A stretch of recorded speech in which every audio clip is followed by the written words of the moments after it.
Sean O'Malley is one of the most interesting fighters to burst onto the MMA scene. Do you know what else is interesting? You clicking that like and subscribe button. If you want to be informed about more of our content, then subscribe to our channel, ladies and gentlemen. O'Malley was arguably your typical modern high school kid.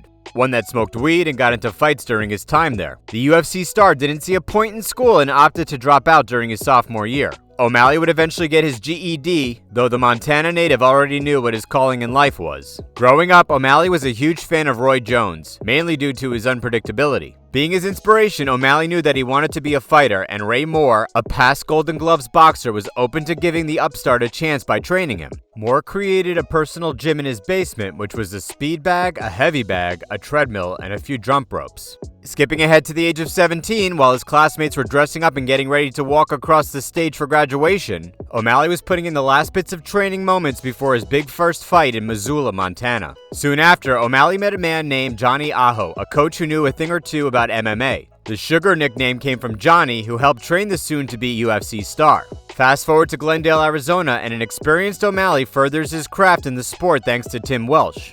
Guess how his training went during his first couple of sessions? If you guessed he got destroyed, mangled, and broken in the first several sessions, then you're correct.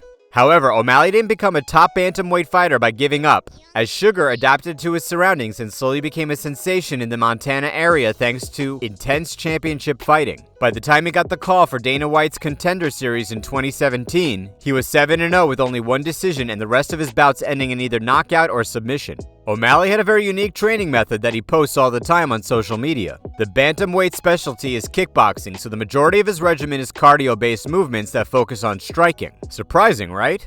Who would have ever thought that kickboxing training required hand and feet movements? Another key ingredient to Sean's diet was that he only ate vegan foods by the time he stepped into the octagon for his Contender Series fight. Despite being a well-trained athlete, O'Malley admitted that he didn't eat the best foods before going vegan.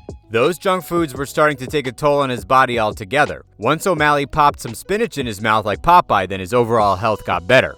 O'Malley's oddball training methods and his diet helped propel him to victory over Alfred Kashakian. It wasn't just O'Malley's amazing knockout that got him a UFC contract, but it was his flashy display of striking that had Dana White see potential in this young fighter. Shortly after his Contender Series fight, O'Malley decided to incorporate healthy meats back into his diet. Speaking on the Joe Rogan podcast, the bantamweight star revealed that he chose to eat the vegan diet because he never felt that he was eating enough. O'Malley stated that he never felt bad while eating on the vegan diet. However, he also didn't feel great, and after some advice from a doctor, the best direction to go was eating grass-fed meats. O'Malley admitted that he felt more awake and aggressive, which is an important component for a UFC star, or just any MMA fighter in general. Sean also stated that he was a bit underweight during that period as well. O'Malley cites his fight against Kashakian as an example, with the fighter pointing out that he was an unhealthy 138 pounds. It makes his performance during the fight more impressive when you understand that O'Malley entered in less than ideal conditions. O'Malley continued to create buzz for himself thanks to his performance against Terrion Ware and Andrei Sukumta. However, his momentum would be halted due to a failed drug test in late 2018. He was suspended for 6 months by the NSAC after testing positive for Ostarine.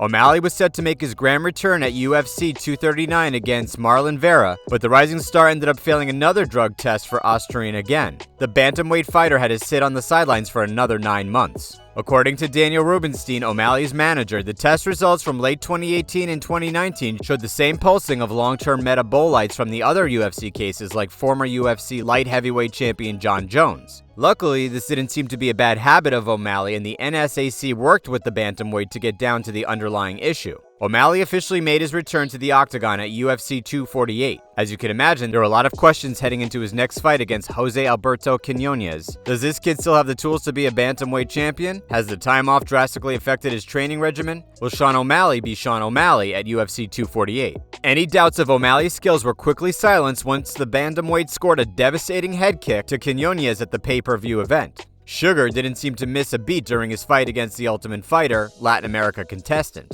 The Sugar Show was back on the air, and the only question was, who was the next man to be canceled? That answer came in the form of Eddie Wineland at UFC 250. For the 8th time in O'Malley's career, he scored another highlight reel knockout. Then Marlon Vera came along. After the blah blah blah on social media between the two, the bantamweight match was made official for UFC 252. For the first time in O'Malley's career, he was the co-main event of a huge pay-per-view. In one corner, it was the undefeated bantamweight whose star was on the rise, and in the other corner was a veteran looking to stop the buzz behind Sean O'Malley's name. And surprise, surprise, Vera exposed a weakness in O'Malley's game plan and capitalized on it. Chito worked on O'Malley's legs and managed to weaken the bantamweight fighter enough to get the TKO victory. Whether you want to question the stoppage is up for you to decide, but there's no denying that Vera put the work in to get the win. Now, O'Malley hasn't been too open about his exact training process in the gym following his loss to Vera, but from videos he's released, simple cardio workouts such as jogging, kickboxing, and sparring seem to address the issues with his legs.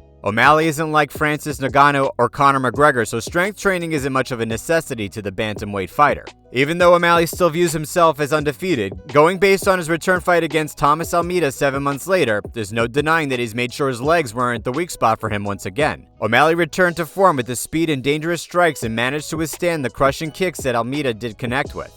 Whether you love O'Malley or hate him, there's no denying that the son of a gun is really cocky. However, he's an exciting addition to the bantamweight division, and it's clear that O'Malley loves the sport of MMA. Are we looking at the future UFC bantamweight champion?